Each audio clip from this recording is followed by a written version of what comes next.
Welcome to our back to our tutorials on the Angular AIO tutorial. This time we're at step 6, get data from a server. Angular's HTTP client is going to be our mechanism for communicating with a remote server over HTTP. In order to enable it, we import HTTP client module at the top of app module, as we've done with other libraries in this series. By importing it at the app module level, we make this client available, or this code available throughout our applications. That is, throughout our application that are part of the ng module.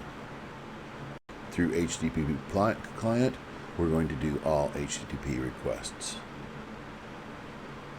We're going to do it without writing a server because we're going to use HTTP client in-memory web API module. So once this is installed and configured, HTTP client is going to be making server requests without knowledge that it's not really communicating to a server. So from our application's perspective, when we do a get, post, put, or delete request through HTTP client, we're doing it exactly the way we do it when we're communicating with a web server. However, we're really communicating with our in-memory web API module. The in-memory web API module is configured at the root of the application with an in-memory data service, and that's actually going to be our code that provides the data. So taking a look at the in-memory data service, we see it implements in-memory DB service, and when we call create DB, it returns an array, a heroes array that's made up of these objects with IDs and names. Then we have a genID as well, which is an overload method of in-memory DB service that'll take the maximum length of the heroes array, or the length of the heroes array, and generate the next ID, 21, 22, 23, and so forth. So with that in place, our HTTP client in-memory module, web module, has been configured.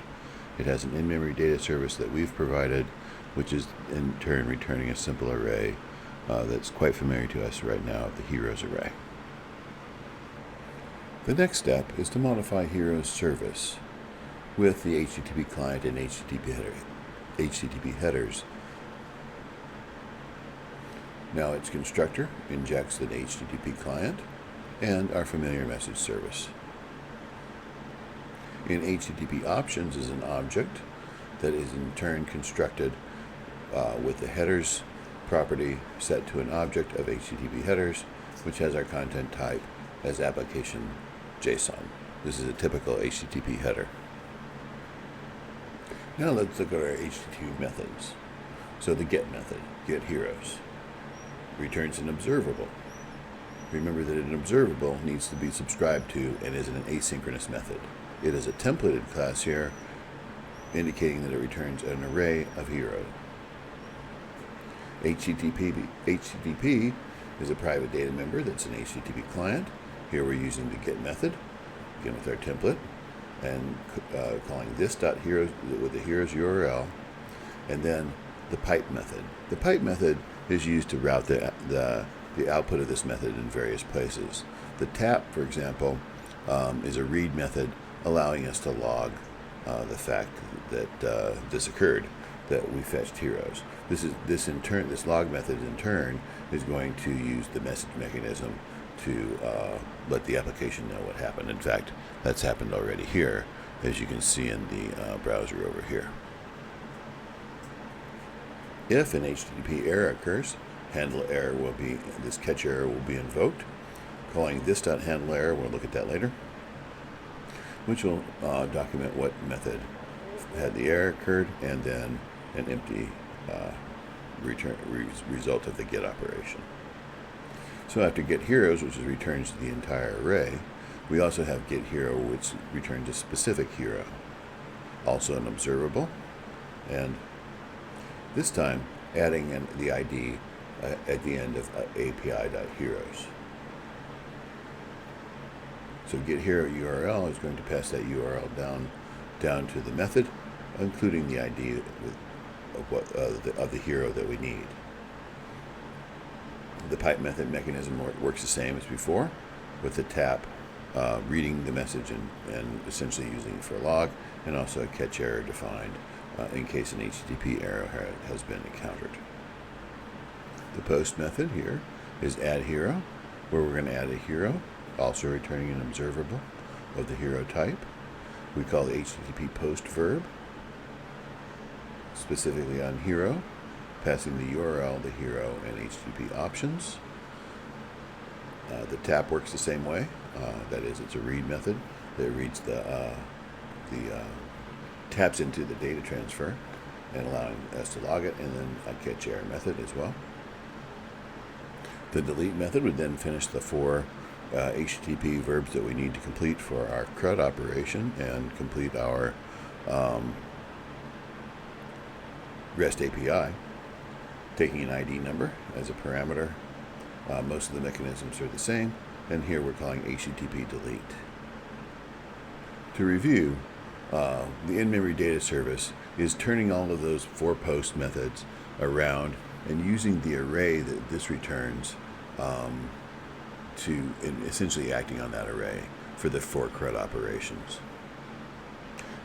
Now, up until this point, we've only had the ability to get heroes. We've never had the ability you could edit heroes but not persistently save them. And we only had the ability essentially to get.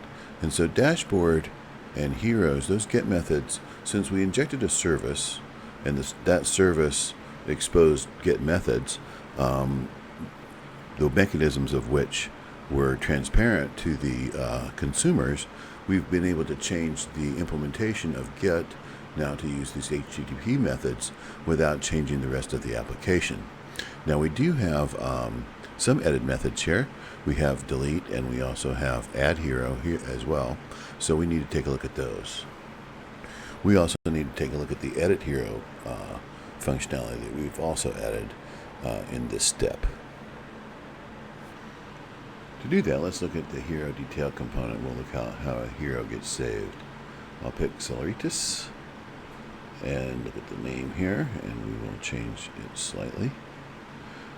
And then I'm going to hit the save button here, but before we do that, let's take a look at the code. Hero component.ts for save method. Here, if this .hero is valid, that is, it's not null, this .hero service update hero. That's the post method that we looked at before, passing it the hero object that's been declared up here. Update hero is an observable, therefore we need to subscribe to it, and we have a callback method that calls this.goBack, which calls this method. And remember, this is what we did last time. This.location goes back.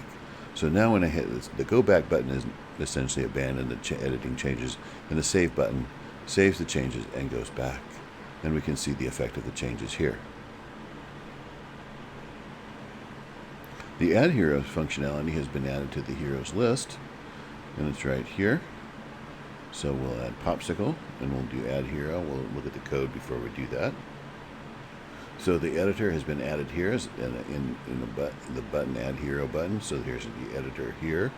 So hero name Popsicle. When we hit add hero, it's going to call the click method, which is add, and that will be on the heroes component.ts here. We'll call add the name of the hero. We trim it. If it's truthy, we go on. If it's empty, otherwise we'll just return. Then we hit add hero. We subscribe to the method, and then we push the hero onto the end of our heroes array. So we can see add hero coming down here, creating the hero Popsicle. The last of the classic HTTP methods that we need to review is the delete method. So we've added a delete button to each of the heroes in the hero list here, and so that attaches and is associated with the hero here from this for each loop that iterated and developed this list here. When we hit the delete button, we'll call back heroes in the heroes component, the delete method here, which will filter for finding that hero, and then call hero service delete hero with the ID and then we'll subscribe to the method and ignoring the return method. So here I'll put the popsicle, and there we go.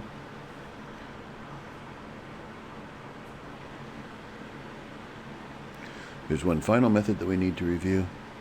I hit refresh here. Go to dashboard, and it's hero search. So I'll type in NI or BU, nothing matching that. SCLE,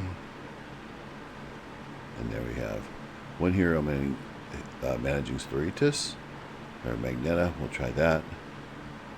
M, pause, A. You can see that there's a pause built into here. So the pause is on purpose. We don't want to send a request to the server for every keystroke made. So there's a pause built in here, and we'll see how that code works. The hero search component has been added on to the end of the dashboard here with its selector. We'll next look at that component. So we have a search box defined here with the ID search box. Our input will fire on each input, and we'll call the method search. As the search is satisfied, the heroes array will be modified. This allows us to, this $ at the end with the pipe to the async allows us to do ng4 over what underneath is an asynchronous method. We'll loop over the resulting hero, adding a router link with the detail to each one of the heroes' ID. Here. Let's take a look then at how the search box works. So over in the search component, we see this interesting declaration on heroes. The $ again is the convention to indicate that it is asynchronous, and we can see that it is an observable data type. This exclamation point is TypeScript's way, or the TypeScript programmer's way of asserting that this will not be null. It's almost assuring the linter or the compiler that this can't be null. And we see in ng on a net where this .heroes $ is initialized. So this .search terms is a subject. We'll get into that in a bit. The debounce is the wait 300 milliseconds between each keystroke. So if you type in M and then pause for a bit, debounce time says, okay, 300 milliseconds has been elapsed, so I'll send it along. If it's not distinct, it won't send it along. So once you've paused typing for a while and you haven't typed it yet, that's it. That is a unique string. It'll switch. It'll send the search term along to the service in order to look for the term. So really, this heroes imposes a couple of restrictions: slow typing and or pause in typing, and that you've typed something distinct. So this search terms is a subject. So a subject is both an observable and a source of observable values. So you can subscribe to the subject as you would any observable, but you can also push values into the observable by calling the next value, as we do here. Okay? So as we call the search method, we're putting values into this observable. Next, we'll look at search heroes.